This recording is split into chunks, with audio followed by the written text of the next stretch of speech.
What up, you guys? I saw another article, another, franchise company, Burger King, had more Chapter 11s. People are filing Chapter 11 left and right. Some of them are to renegotiate their loans or restructure their company, and some of them are literally going belly up and closing their doors. I don't know what's going to happen in the future, but what I want to talk about today is art during recessions. Now, we've had recessions, and most of the information that I'm going to give you, I compiled from what occurred to art and art sales through 2008, and that was, the last recession that I was able to reference. I also had some information there from like the Great Depression era, but I feel like that doesn't really apply to us in this common day and age. Let us go ahead and get into some of the information that I was able to compile from 2008. So we're going to be looking at what it did to artists first and foremost, because that's going to apply to us. And this is not necessarily to say that every recession is going to have the same effect on art and artists, but it's just things that we should be aware of and take into consideration as we continue our creative endeavors. So it starts off by saying the Great Recession of 2008 has significant impact on the arts and creative industries. Here are some ways the recession affected artists specifically. So here goes one. Struggle to make a living. During the recession, many artists struggled to make a living as people cut back on their spending, including on luxury items like art.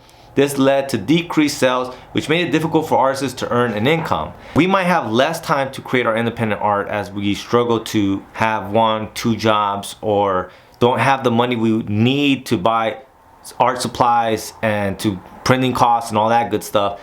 So I think that's why, like, a lot of the DIY kind of art creative endeavors that I do, I really am an advocate for, because I feel like it's the most sustainable and it's the least wallet burning way of doing art. Decreased funding. With fewer resources available, grants, sponsorships, and other forms of funding for artists become harder to come by. Makes sense. Like I said, like, if there's less money, there's probably less money for funding. That means, people are going to be much more selective on who they give these grants and scholarships and those kind of funded programs. Even to just elaborate on that idea, it becomes much more censored, much more dialed in, much more this idea of like what art gets the funding. That's something that wasn't really tackled, but like I can't imagine if there's one grant, that grant going to someone who's very critical of the established art industry, the established government, society, so on and so forth. Like someone who's disrupting the status quo probably won't be the person that gets the grant. Creative collaborations. In the face of economic hardship, many artists turn to new and innovative ways of collaborating to keep their work going. This included working on projects that could be executed with fewer resources and partnering with other artists to pool resources and share expenses. So kind of touched on that already a little, of like the more DIY approach to the dissemination of art and ideas, I think will become something that people gravitate to more. So for instance, for a lot of folks that are always paying to get their comics printed at whatever printing services they use, it might make more sense at that point, or it might be more economically cost effective for you to print them yourself at home. Or to make anthology, zines, comics, so on and so forth, where everyone pitches in a little bit and you guys get them mass manufactured, and at that point it becomes more cost effective for everyone included.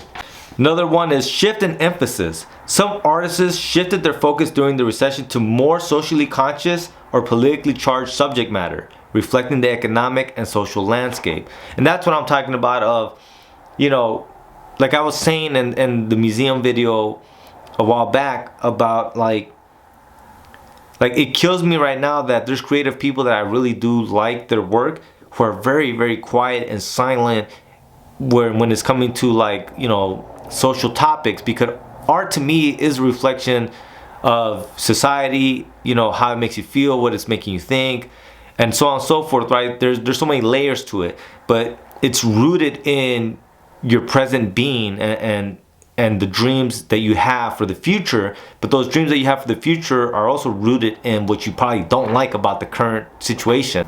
So it goes deep in that sense, but like I feel like most creative people should have already tried to channel kind of that discussion, because there is definitely this like this feeling, this aura that's falling on top of us of just like dread and misery almost.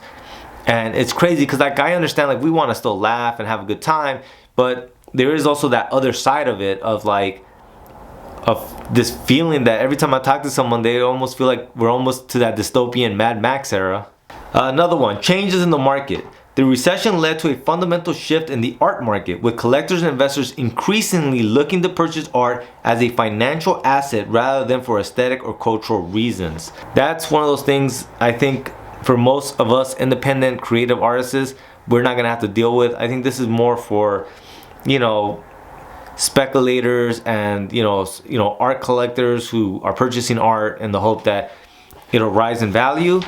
Now, if you're able to sell some of your original artwork, man, good on you, man. Shit. 6. Advocacy for the arts. In response to the recession, many artists and organizations ramped up their advocacy efforts, making the case for the importance of arts and creative industries to the economy and society.